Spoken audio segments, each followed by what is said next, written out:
و صلاۃ کے بعد واجب احترام دوستوں بزرگوں السلام علیکم۔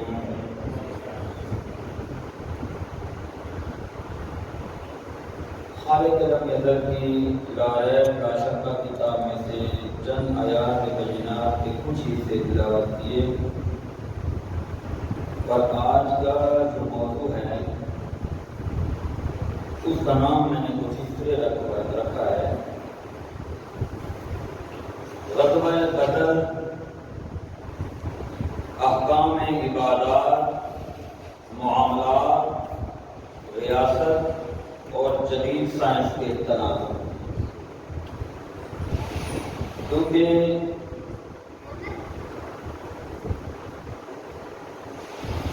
ٹریڈیشنل طریقے پر ہم بھی صرف غزوہ بدر کو بطور واقعہ ہی سنتے آ رہے ہیں، جبکہ صرف ایسا نہیں ہے۔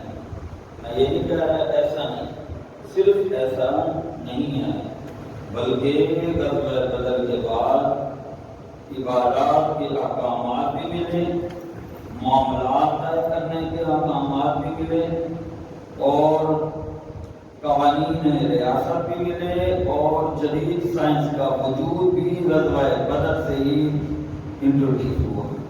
مولا سچ بیان کرنے، عمل کرنے کی توفیق عطا فرمانا۔ سب سے پہلے ہم یہ دیکھتے ہیں کہ بدر کے اسباب کیا ہیں۔ غزوہ بدر 2 ہجری 17 رمضان مبارک کو پیش آئے۔ اس کے اسباب کیا تھے جن کی وجہ سے یہ پیش آئے؟ نمبر 1، جب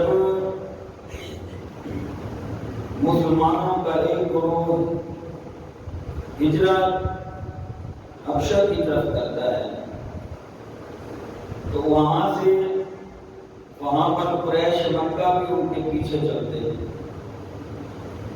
شاہ نجاشی کو کہتے ہیں کہ ان کو ہمارے حوالے کر دو۔ وہ مسلمانوں کو قریش کے ہاں حوالے کرنے سے صاف انکار کرتے ہیں۔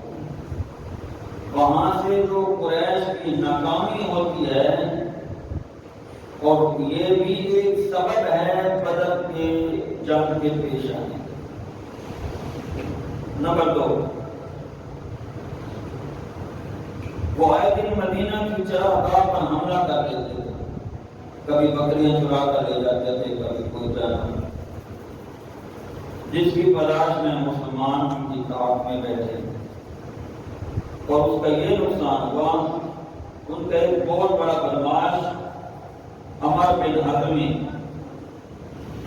وہ آیا تھا تو مسلمانوں کے ہاتھوں اس کا قتل ہو گیا۔ تو یہ ایک جنگ کے بدر کا ایک مین سبب پیش ہے۔ نمبر 3، مدینہ کے قریب شام کی شاہراہ تھی، جہاں پر قریش مکہ کے قافلے تجارت کی غرض سے آتے جاتے تھے۔ یہ آئے دن مسلمانوں کو تکلیفیں دیتے تھے، اور ان کو بھی خطرہ لاحق ہو گیا کہ کہیں ایسا نہ ہو کہ اب ہمارے تجارتی قافلوں پر مسلمان حملہ کر دیں، تو کیوں نہ مسلمانوں کی جو نئی ریاست بنی ہے اس کا کام تمام کر دیں، اور ایک سبب یہ بھی بنا بدر کے پیش آنے۔ نمبر 5، اسلام دشمنی عروج پر تھی، اسلام دشمنی بڑھتی گئی، یہ بھی ایک بہت بڑا سبب تھا غزوہ بدر کے پیش آنے۔ آئیے چلتے ہیں چند واقعات کو ذکر کر کے پھر ہم تحقیقی اور معاملات اور عبادات کی طرف چلیں گے، جو آج اس وقت جن احکامات عبادات کی ضرورت ہے ان کو بھی ساتھ ایڈ کرنا ہے، اور ساتھ ہی بدر کے جو عظیم جان باز ہیں ان شہداء کا ذکر کر کے 21 رمضان مبارک اور آج 20 رمضان مبارک جو حملہ ہوا تھا جناب علی المرتضیٰ کا، اس کو بھی میں ساتھ ایڈ کر دوں گا۔ جناب ابو سفیان جو کہ ابھی ایمان نہ لائے دشمنی میں سب سے آگے تھے، یہ تجارتی قافلہ لے کر شام گئے تھے۔ راستے میں ایک مقام پر اپنے قافلے والوں سے پوچھتے ہیں کہ تمہیں کوئی لوگ تو نہیں ملے؟ کون ملے؟ کہ حضرت محمد مصطفیٰ صلی اللہ علیہ وسلم کے کہیں کوئی مخبر تو نہیں ملے، کوئی جاسوس تو نہیں ملے؟ اور یہ حقیقت تھی، حضور کو اللہ نے غیب کا علم بھی دیا ہے، اور سرکار کا جو نظام جاسوسی تھا وہ بھی سب سے مضبوط تھا۔ کسی ملک کی کامیابی ہو تو اس کے لیے دو چیزیں کمپلسری ہوتی ہیں، ایک اس کی جو ISI ہوتی ہے، اس کی جو خفیہ ایجنسیاں ہوتی ہیں وہ مضبوط ہوں، پل پل کی رپورٹ دیں اور حملوں سے پہلے ان کو پکڑ لیں یا خود حملہ کریں، اور دوسرا وہ ان کی ایئر فورس مضبوط ہو، جن کی یہ دو طاقتیں مضبوط ہوں، اللہ تعالیٰ ہمیشہ فتح اور کامیابی انہی کے ذمہ عطا فرمائے۔ تو بدر میں حضور کی یہ دونوں فورس بڑی مضبوط ہوئی۔ تو اس نے قافلے والوں نے بتایا ہے ابو سفیان ہاں کوئی دو اونٹوں پر سوار لوگ دینے ہیں، دیکھا ان کی مینگنیاں چکتی اونٹ ہوتی، تو اس کو کھولا تو اندر سے کھجور کی گوشتیاں برآمد۔ ابو سفیان نے کہا یقیناً یہ جو اونٹ ہیں یہ مدینہ کی چراگاہ پر چلے ہوئے ہیں، ان کے پیٹ میں گوشتیاں تھیں کھجور کی، کیونکہ کھجور ہمارے یہاں تو نہیں ہوتی مکہ میں، ادھر ہی ہوتی۔ تو انہوں نے کیا کیا؟ ابو سفیان نے راستہ بدل دیا، بجائے مدینہ کے قریب شاہراہ کے آنے کے سمندر کے ساحل سے مکہ کی طرف چلے گئے، اور آگے جا کر ایک اپنا شخص کو بھیج کر پیغام بھیج دیا مخصوص نشانی کے ساتھ کہ ہمارے قافلے پر حضرت محمد مصطفیٰ صلی اللہ علیہ وسلم نے معاذ اللہ حملہ کر دیا۔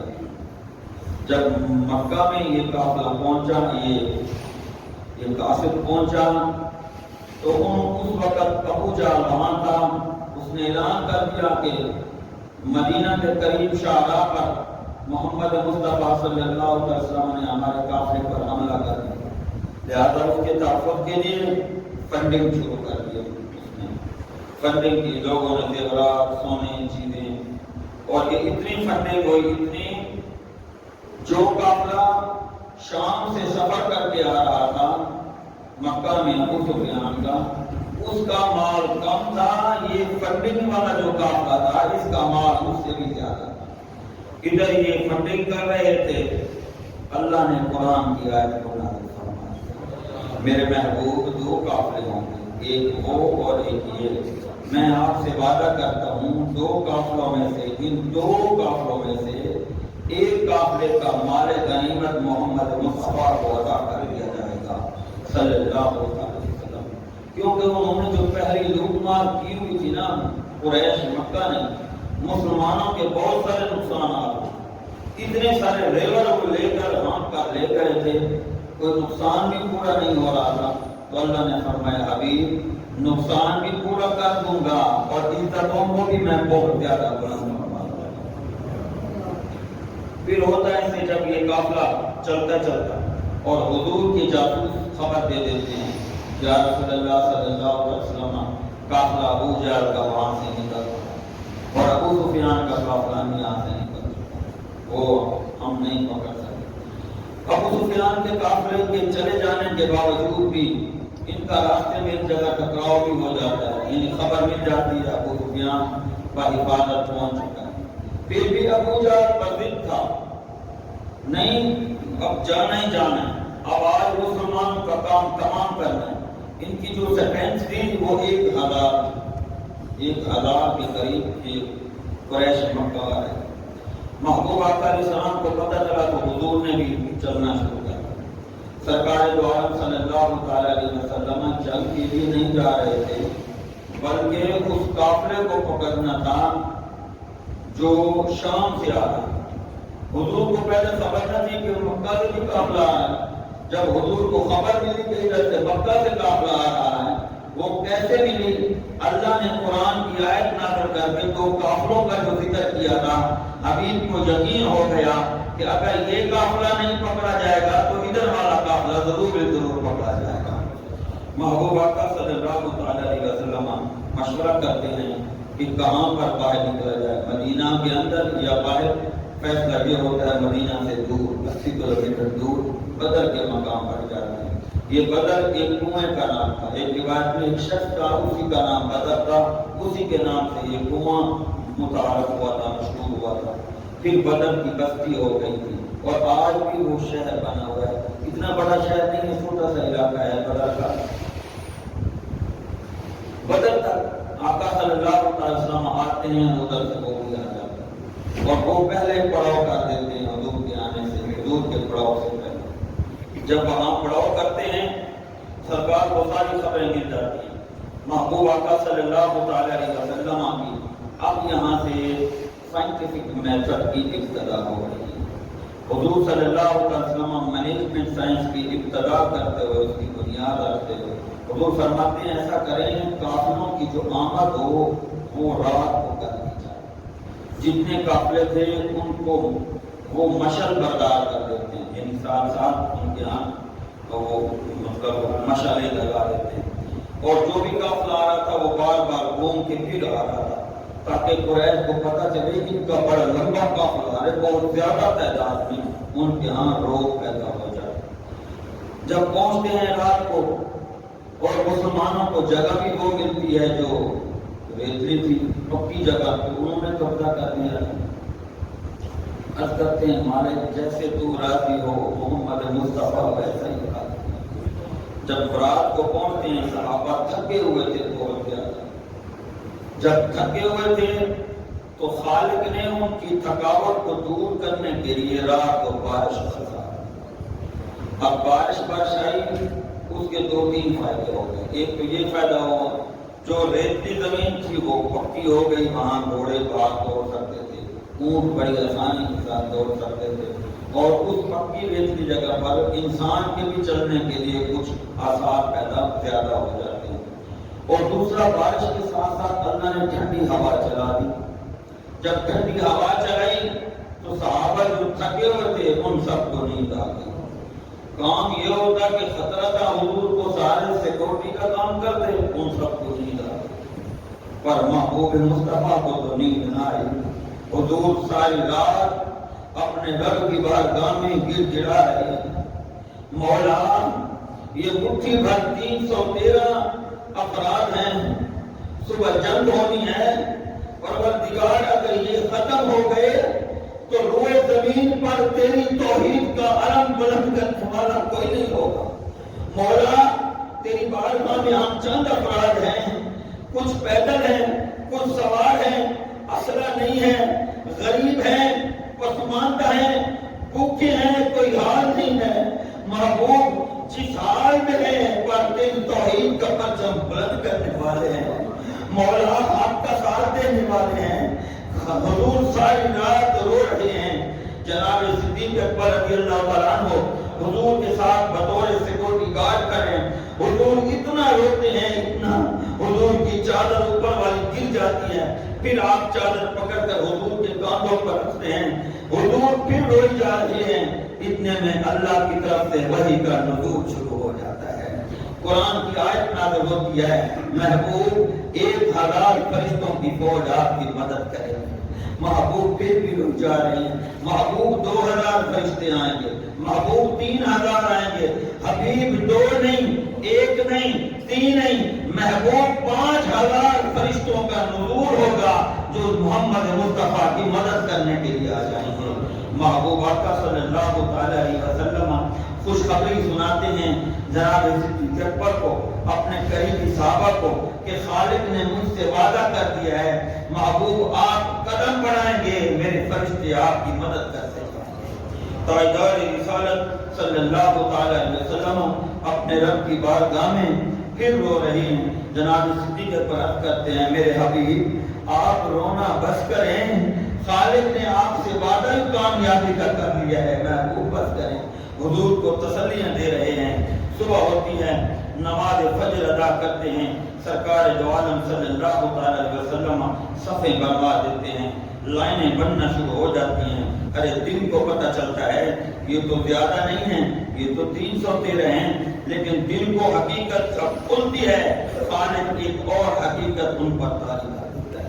وہ یہ مسلمانوں کو کفار کی تعداد کم نظر آنا ہو جاتی ہے اور کفار کو مسلمانوں کی تعداد زیادہ نظر آنا شروع ہو جاتی ہے۔ دوسرا قول یہ ہے سیرت النبی میں اور سیرت الرسول عربی میں علامہ نور بخش توکلی رحمۃ اللہ علیہ لکھتے ہیں، فرماتے ہیں کہ ایسا تھا خالق نے قریش مکہ پر مسلمانوں کا روب طاری کر دیا تھا۔ یہ کیا ہوگا؟ یہ یعنی ڈر اور خوف پیدا ہو گیا۔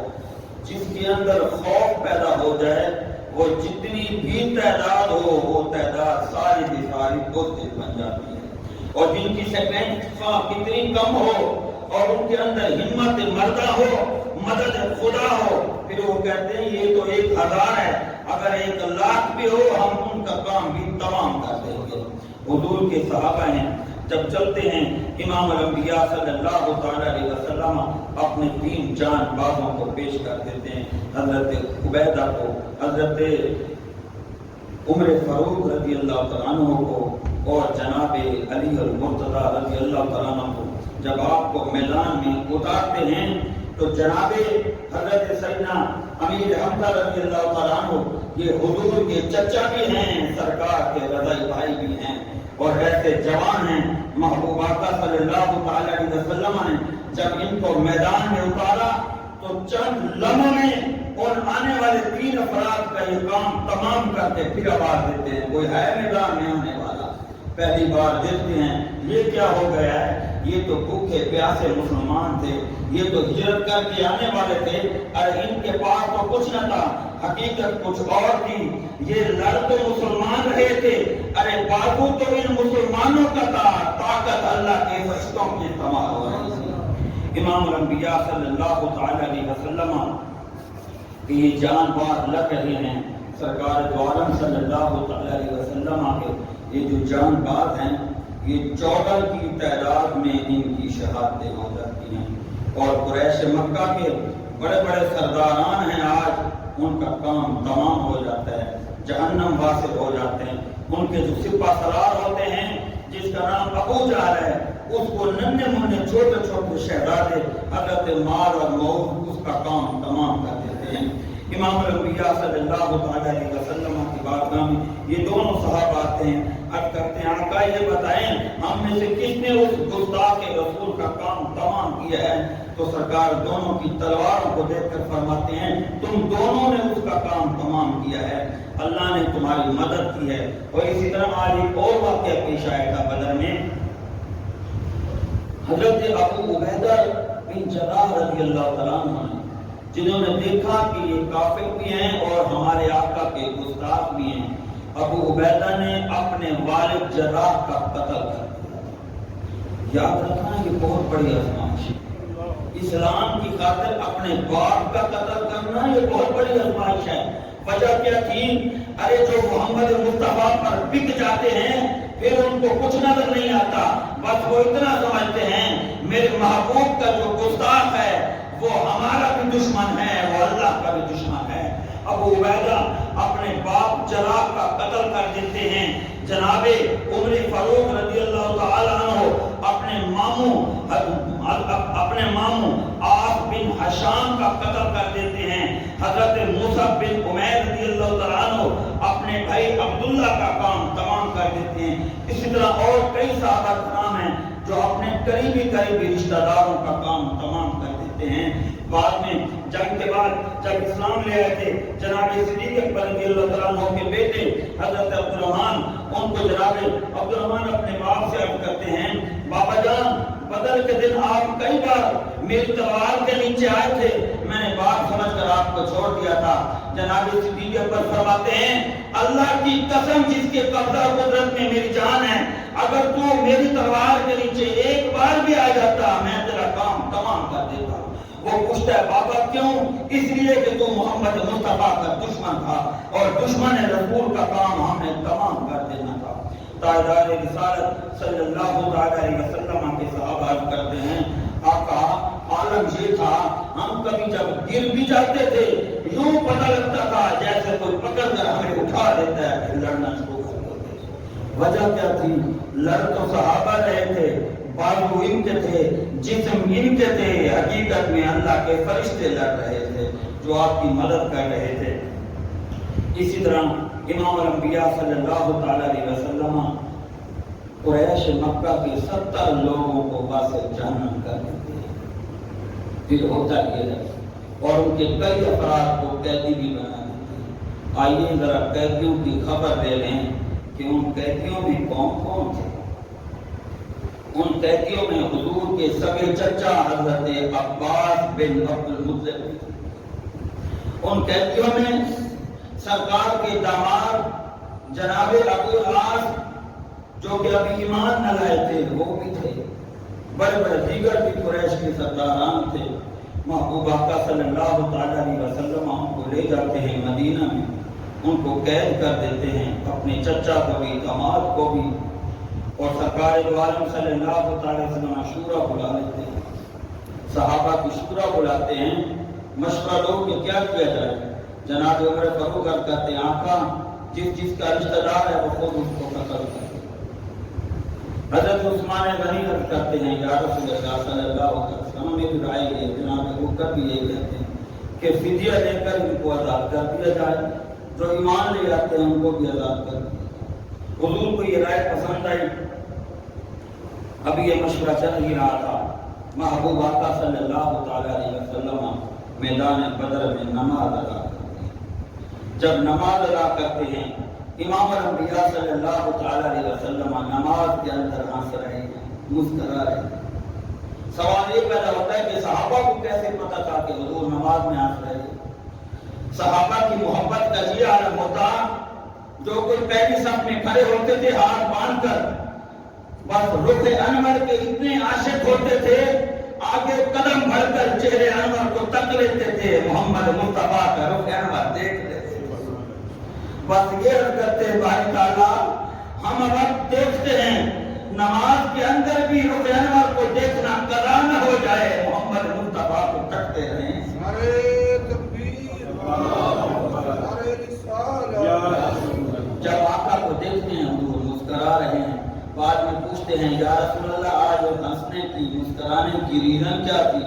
سرکار فرماتے ہیں ہم نماز ادا کر رہے تھے اور کونے پر میں نے دیکھا کہ جبرائیل امین اپنے 5000 فرشتوں کو لے کر واپس آئے تھے۔ تو پوچھتے ہیں یا رسول اللہ کیوں؟ فرمایا وجہ یہ تھی جبرائیل امین یہاں سے کام تمام کروا کر واپس اللہ کی بارگاہ میں پہنچ جاتے ہیں، باری تعالیٰ میں آ گیا ہوں، حکم ہوتا ہے جبرائیل امین کام تو ڈپٹی پول دے کر آ گئے ہو، پہلے یہ بتاؤ میرے محبوب سے اجازت دے کر آئے ہو یا ایسے آ گئے ہو؟ یا باری تعالیٰ اجازت دے کر نہیں آیا، میں بس ڈپٹی دے کر آ گیا ہوں واپس۔ حکم ہوتا ہے جبرائیل امین واپس جاؤ، پہلے محمد مصطفیٰ کی اجازت لو، بعد میں خالق کی بارگاہ میں آ جانا۔ نعرہ تکبیر، نعرہ رسالت، نعرہ حیدری۔ سرکار فرماتے ہیں جب جبرائیل امین کو اپنی بما کھول کے میں نے دیکھا تو میں مسکرا پڑا۔ خالق نے عزتیں رفعتیں محبوب کو اتنی دے دی کہ حکم تو خداوندی تھا پر اندر یوں رہنا تھا کہ جو میرے محبوب حکم دیں گے، سپریم میرے محبوب کی تھی، محبوب حکم دیں گے تو خالق کی بارگاہ میں حاضر ہو جانا، محبوب حکم نہیں دیں گے تو جب تک محبوب کہیں گے میرے محبوب کے قدموں میں واپس ہی رہ جانا۔ تاجدار رسالت صلی اللہ تعالی علیہ وسلم جنگ ختم کر کے واپس آ جاتے ہیں، قریش کے کافی سارے لوگ بھاگ جاتے ہیں، جب مدینہ الرسول میں واپس آ جاتے ہیں، قیدی ہیں، رات کو رو رہے ہیں، چلا رہے ہیں، فیصلہ ہو جاتا ہے کہ فدیہ دے دو۔ کچھ لوگوں کے لیے فدیہ کا فیصلہ ہوتا ہے، کچھ لوگ پڑھے لکھے تھے ان کے لیے فیصلہ ہوتا ہے کہ تم ایک ایک شخص ہمارے 10 بچوں کو لکھنا پڑھنا سکھا دو، تمہیں آزاد کر دیا جائے گا، اور کچھ فدیہ کے لیے۔ اور سرکار معاملات اس طرح کرتے ہیں، سب سے زیادہ جو فدیہ ہے حضور اپنے چچا جان حضرت عباس سے لیتے ہیں۔ وہ کیوں؟ حضرت عباس جب مکہ سے چلے تھے اپنی بیوی حضور کی چچی جان سیدہ حضرت ام فضل رضی اللہ تعالیٰ عنہ ایک تشریفیوں کی تھیلی دیتے ہیں، دے کر چلتے تھے، کہتے میں واپس آ گیا تو ٹھیک، نہ آ گیا میں قتل ہو گیا تو جتنا دن ہو سکے ان اشرفیوں کے ساتھ گزارا کر لینا۔ سرکار جب فدیہ کا اعلان کرتے ہیں تو اپنی چچا جان سے ابتدا کرتے ہیں۔ یاد رکھنا، دینا ہو تو رشتہ داروں سے ابتدا کریں، لینا ہو تو بھی رشتہ داروں سے ابتدا۔ عرض کرتے ہیں میرے محبوب، میرے بھتیجے، آپ کو پتہ تو ہے میں غریب ہوں، میرے پاس کچھ نہیں ہے۔ سرکار مسکراتے ہیں، فرماتے ہیں چاچا جان آپ صرف ذمہ داری دے دیں، وعدہ کر لیں، میں آپ کو آزاد کر دیتا ہوں، مکہ میں جا کر وہیں سے فدیہ بھیج دیں۔ عرض کرتے ہیں یا محمد مصطفیٰ وہاں بھی میرے پاس نہیں ہے۔ سرکار ایک جملہ فرماتے ہیں چاچا جان آپ جب چلے تھے تو میری چچی سیدہ ام فضل کو ایک اشرفیوں کی تھیلی دے کر آئے تھے، اسی میں سے فدیہ میرے پاس بھیج دینا۔ رو پڑتے ہیں، عرض کرتے ہیں یا محمد مصطفیٰ صلی اللہ علیہ وسلم جو مدینہ میں بیٹھ کر مکہ میں ہم میاں بیوی کی پرائیویسی اور ہمارے سیکرٹ کا راز جان سکتا ہے، وہ یہاں زمین میں بیٹھ کر جنت و دوزخیوں کے معاملات کو بھی دیکھ سکتا ہے۔ آقا اقربا میں سب سے پہلے میرا حق ہے، مجھے کلمہ پڑھا کر دار اسلام میں داخل کرنا۔ محبوب آقا صلی اللہ علیہ وسلم انہیں اسی موقع پر دار اسلام میں داخل تو فرما دیتے ہیں، پر سرکار فرماتے ہیں چچا جان اپنے اسلام کو ابھی چھپا کے رکھنا، ابھی ہم نے آپ سے بڑے کام لینے ہیں، کیونکہ حضور نے بطور ایک بہت بڑا مخبر جاسوس اپنے چچا کو استعمال کرنا تھا، اس لیے ان کے اسلام کو چھپا کے رکھا۔ ان قیدیوں میں ایک قیدی ہیں، حضور کے داماد ہیں، جناب ابو العاص ہیں، ابھی ایمان نہ لاتے۔ یہ ابو العاص حضرت سیدہ خدیجہ کبریٰ رضی اللہ عنہا کے سگے بھانجے ہیں۔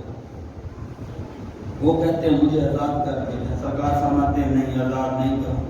ابھی تک ان کے نکاح میں سیدہ زینب بنت محمد مصطفیٰ ہیں اور سیدہ زینب مکہ میں ہیں، سرکار چاہتے تو چھوڑ دیتے، نہیں چھوڑا۔ کافی دن ہو گئے، اعلان ہو گیا فدیہ کا، کچھ لوگ آزاد ہو کر وہاں مکہ میں پہنچ جاتے ہیں۔ سیدہ زاہدہ طیبہ طاہرہ حضرت زینب بنت محمد مصطفیٰ کیا کرتی ہیں، ایک ہار اپنے گلے کا چمڑے کا وہ ایک قافلے کے ہاں بھیجتی ہیں اور پیغام بھی ساتھ قاصد کے ہاں بھیجتے ہیں، یہ ہار میرے بابا کو دے دینا اور عرض کر دینا آپ کی بیٹی نے دیا ہے، کہا کہ یہی ہار بطور فدیہ رکھ کر میرے خامن کو آزاد کر دے۔ وہ ہار چلتا چلتا جب حضور کی بارگاہ میں ہار آتا ہے، سرکار ہار دیکھتے ہی پہچان جاتے ہیں، یہ تو وہ ہار ہے جو خدیجہ کبریٰ رضی اللہ عنہا نے شادی کے موقع پر اپنے ہاتھوں سے بنا کر میری بیٹی زینب بنت محمد کو دیا تھا۔ سرکار دیکھتے ہیں حضور کی چشمان نبوت سے آنسو روا ہو جاتے ہیں، سرکار اپنے مشیروں کو بلا لیتے ہیں، فرماتے ہیں یہ ہار میری بیٹی نے دیا ہے، میرا دل یوں چاہتا ہے کہ میں ابو العاص کو آزاد کر دوں اور یہ فدیہ بھی واپس کر دوں۔ وہ عرض کرتے ہیں آقا آپ مالک ہیں، جو چاہیں وہ ہو جائے گا۔ سرکار دو عالم صلی اللہ علیہ وسلم اپنی چشمان نبوت سے روتے ہوئے ابو العاص کو بلاتے ہیں، چند چیزوں کے معاہدے کرتے ہیں کہ میری بیٹی کو بحفاظت یہاں پہنچانا ہے، اور وہ ہار بھی واپس کر دیتے ہیں، اپنے داماد کو بھی آزاد کر دیتے ہیں۔ امام الانبیاء صلی اللہ علیہ وسلم کی چچا جان بھی آزاد ہو جاتے ہیں۔ یہ چند لوگ واپس جاتے ہیں جن میں کچھ اسلام لا چکے تھے، کچھ نہ لائے تھے۔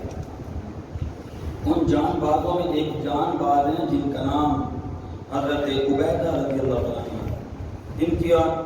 ان کا وصال 81 ہجری میں ہوا تھا، 81 ہجری میں۔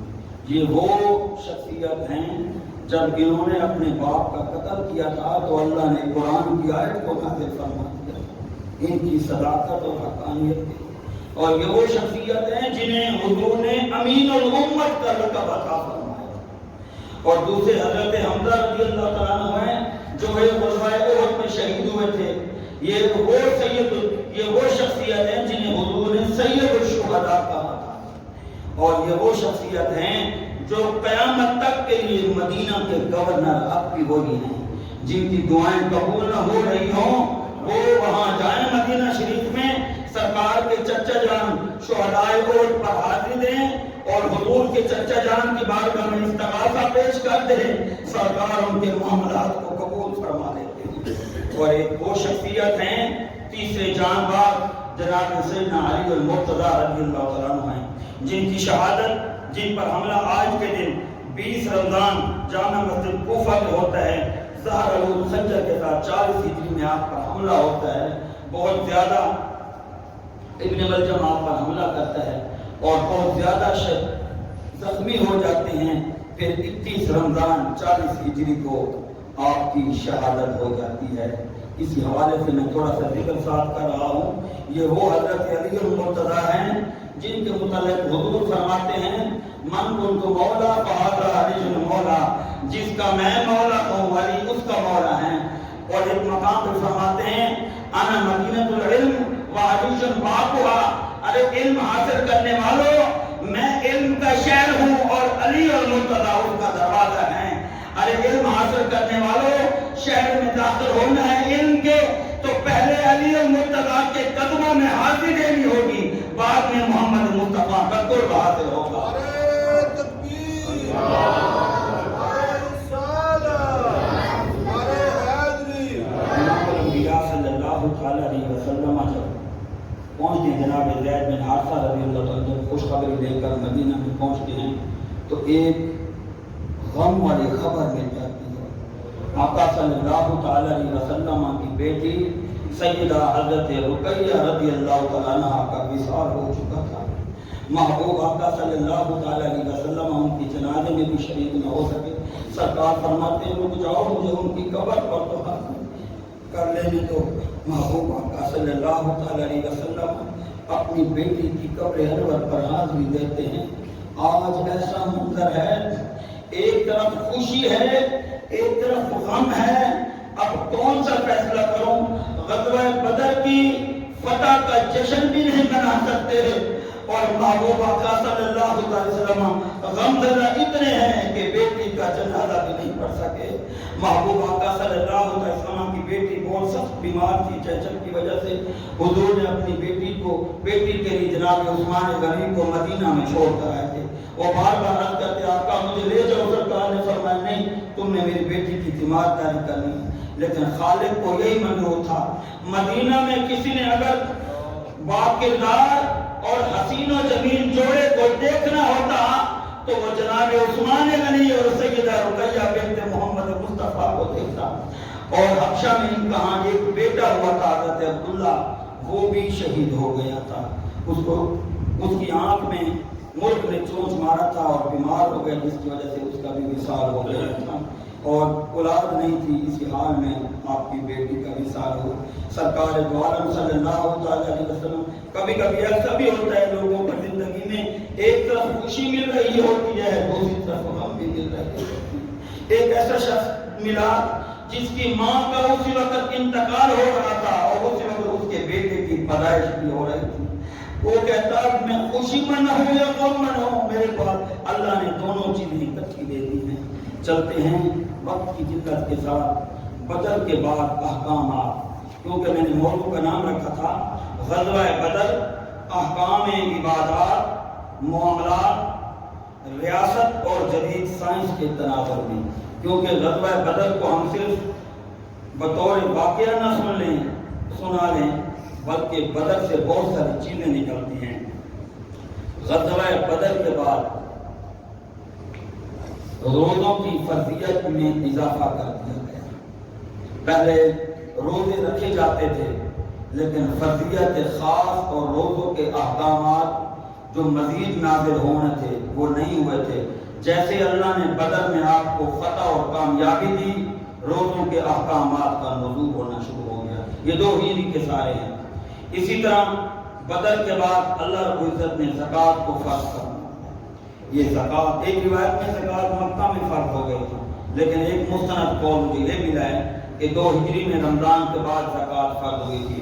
رمضان میں زکوٰۃ دیتے ہیں، اللہ تعالیٰ نفلی نیکیوں کا ثواب فرضوں کے برابر کر دیتا ہے اور فرضوں کا ثواب 70 گنا بڑھا دیتا ہے۔ زکوٰۃ کو نفلی عبادت نہیں ہے، یہ تو فرضی عبادت ہے، اس کا مطلب یہ ہے رمضان میں زکات ادا کریں گے تو اللہ تعالیٰ اسے 70 گنا ثواب اس کا اور اضافہ فرما دے گا۔ زکات کا کرائٹیریا ہے، لیکن وقت کی اختتام کے ساتھ میں مختصراً ذکر کر رہا ہوں۔ زکات 7.5 تولہ سونا یا 52.5 تولہ چاندی، اتنا مال تجارت جس کے پاس ہو تو وہ زکات دے گا۔ اسی طرح صدقہ فطر غزوہ بدر کے بعد واجب ہوا۔ عید الفطر اور عید الاضحیٰ غزوہ بدر کے بعد فرض ہوئے۔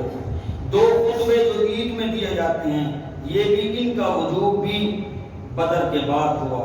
قربانی کا جو وجوب ہوا وہ بھی بدر کے بعد ہوا۔ اور ایک اور بات کہہ دیں ذرا سبحان اللہ کی صداؤں میں کہ تحویل قبلہ کا جو حکم ہوا تھا وہ بھی 2 ہجری بدر کے بعد نازل ہوا تھا۔ اللہ نے کتنی ہمیں چیزیں عطا فرمائیں، معاملات کے احکامات ہیں وہ بھی اللہ نے بدر کے بعد عطا فرمائے۔ حضرت چچا عباس سے حضور نے سب سے زیادہ فدیہ دیا تھا، یہ معاملات ہیں۔ اپنے دماد سے کچھ معاملات طے کیے تھے، بدر میں ہوئے تھے۔ بچوں کی تعلیم کا معاہدہ بدر میں ہوا تھا۔ سواد کا چھڑی کا بدلہ، ایک حضرت صاحب حضرت سواد، ان کو حضور نے چھڑی ماری تھی پیٹھ پر، تو حضور نے آخری دنوں میں فرمایا تھا کوئی ہے مجھ سے جو بدلہ لینے والا؟ اس نے ہاتھ پڑھا، یا رسول اللہ بدر میں آپ نے مجھے چھڑی ماری تھی، میں نے انتقام لیا۔ سرکار نے فرمایا یہ لو چھڑی مجھے مار دو۔ نہیں یا رسول اللہ اس وقت میری کمر پر کوئی کپڑا نہیں تھا۔ سرکار نے پشت انور سے کپڑا ہٹایا، صحابہ دارو قطار ہو رہے ہیں، اے سخت دل صحابی رسول کیسا ہے کہ محبوب سے آج بدلہ لے رہا ہے۔ حضور پشت انور سے کپڑا ہٹا دیتے ہیں، جب چھڑی مارنے کا وقت آتا ہے صحابہ اپنی پشتیں آگے کرتے ہیں، ارے سخت دل ہمیں مار دے۔ وہ کہتا ہے نہیں، جنہوں نے مارا تھا انہیں کو ماروں گا۔ جب آگے بڑھتا ہے تو پھر آگے بڑھ کر حضور پر انتقام نہیں لیتا، آگے بڑھ کر مہر نبوت کو جا کر چوم لیتا ہے۔ اور اب کہتے ہیں آقا میری تو دل کی تمنا تھی، وہ کیسا موقع ہے میں مہر نبوت کو چوم لوں، بس میں چوم لوں گا، اللہ اس کے صدقے مجھ گناہگار کو معاف فرما کر جنت میں جائے گا۔ اسی طرح غزوہ بدر کے بعد ریاستی احکامات نازل ہوئے، مدینہ کی حفاظت کے معاہدے ہوئے، تبلیغی خطوط حضور نے جاری کیے، اسلام کی سرفروشی ہوئی، باقاعدہ فوج کی تشکیل دی گئی۔ یہ کیا ہوا؟ یہ بدر کا فیضان ہے۔ آخری بات کہوں گا، بدر میں سائنس کا وجود ہوا تھا۔ حضرت سلمہ بن محسن کی تلوار ٹوٹی تھی تو سرکار نے انہیں لکڑی دی تھی، اس پر ہاتھ پھیر کر وہ تلوار بن گئی تھی۔ یا انجینئرنگ ٹیکنالوجی انٹروڈیوس ہوئی تھی، کہاں سے؟ بدر سے۔ حضرت قتادہ رضی اللہ تعالیٰ عنہ کی آنکھ نکلی تھی، سرکار نے اس کا آپریشن کیا تھا، وہاں آنکھ ٹھیک ہو گئی تو اپنا لعاب دہن لگا کر یہاں میڈیکل سائنس انٹروڈیوس ہوئی، سرکار نے آنکھ کا آپریشن کیا، کہاں پر؟ بدر سے۔ ارے بدر کو صرف واقعہ یا جنگ نہ بنائیں، اونلی غزوہ نہ بنائیں، بلکہ بدر سے ایسی شعائیں پھوٹی ہیں جو قیامت تک ہمیں روزوں کا، فطر کا، خطبوں کا، عیدین کا، معاملات کا، ریاست کا، ہمیں سائنٹیفک میتھڈ کا ہمیں یہ فیضان بدر کی وجہ سے عطا ہو رہا ہے۔ اسی طرح مال اور موت کا آپریشن ہوا تھا، دیگر صحابہ کرام کی کچھ چیزیں ٹوٹی تھی ہڈیاں، ان کو سرکار نے بنایا تھا۔ وجہ کیا تھی؟ سائنٹیفک میتھڈ جو انٹروڈیوس ہوا تھا وہ بدر کی وجہ سے ہوا تھا۔ آخر میں عرض کرتا چاہوں، یاد رکھنا ادنا نہ ہوتا تو پھر اعلیٰ کا پتہ کیسے چلتا۔ اب آپ کی سبحان اللہ کی صداؤں کی ضرورت ہے۔ بیٹا نہ ہوتا باپ کا پتہ کیسے چلتا، پھول نہ ہوتے خوشبو کا پتہ کیسے چلتا، انبیاء نہ ہوتے نبوت کا پتہ کیسے چلتا، ولی نہ ہوتے کرامت کا پتہ کیسے چلتا، شہداء نہ ہوتے شہادت کا پتہ کیسے چلتا، حضرت آدم نہ ہوتے صفی اللہ کا پتہ کیسے چلتا، حضرت یعقوب نہ ہوتے تو آنکھوں کی بینائی کی واپسی کا پتہ کیسے چلتا، حضرت یوسف نہ ہوتے تو حسن یوسف کا پتہ کیسے چلتا، جناب یحییٰ اور زکریا نہ ہوتے شہادت انبیاء کا پتہ کیسے چلتا۔ ارے بدر نہ ہوتا تو اسلام کی پہلی فتح کا پتہ کیسے چلتا، نبی نہ ہوتے نبوت کا پتہ کیسے چلتا، شہید نہ ہوتے شہادت کا پتہ کیسے چلتا، ارے بابا فرید نہ ہوتے بہشتی دروازے کا پتہ کیسے چلتا، ارے امام حسین نہ ہوتے تو نیزے پہ تلاوت کا پتہ کیسے چلتا۔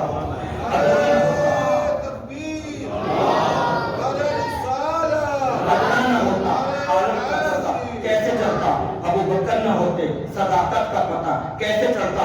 عمر نہ ہوتے عدالت کا پتہ کیسے چلتا؟ عثمان نہ ہوتے تو ذوالنورین کا پتہ کیسے چلتا؟ علی نہ ہوتے فتح خیبر کا پتہ کیسے چلتا؟ ارے محمد مصطفیٰ نہ ہوتے خدا کا پتہ کیسے چلتا؟ نعرہ تکبیر، نعرہ رسالت، نعرہ حیدری۔ مولا تیری بارگاہ میں التجا ہے، بدر کے شہداء کو غریب رحمت فرما، ان کے صدقے ہم تمام گناہگاروں کی بخشش فرما، آمین بجاہ نبی کریم صلی اللہ علیہ وسلم۔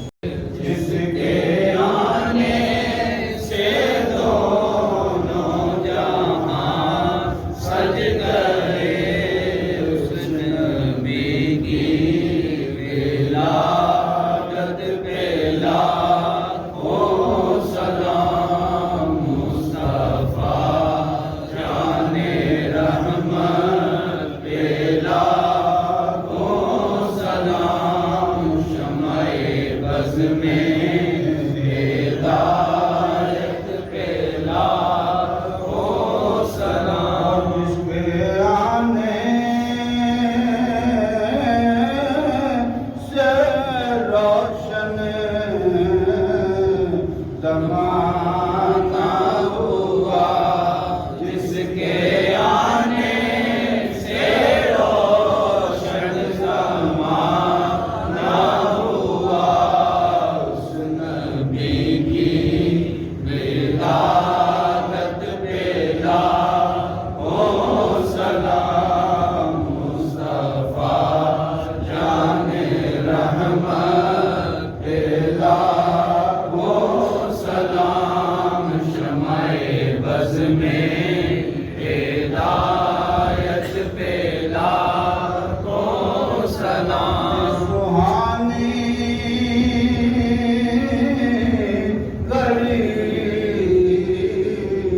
چمکا طیبہ کا چاند، یہ سوہانی گھڑی چمکا طیبہ کا چاند، اس دل افروز سعد پہ لاکھوں سلام، مصطفیٰ جان رحمت پہ لاکھوں سلام، شمع بز میں ہدایت پہ لاکھوں سلام، شمع بز میں ہدایت پہ لاکھوں سلام، یا نبی سلام علیکہ، یا رسول سلام علیکہ، یا حبیب سلام علیکہ، صلوات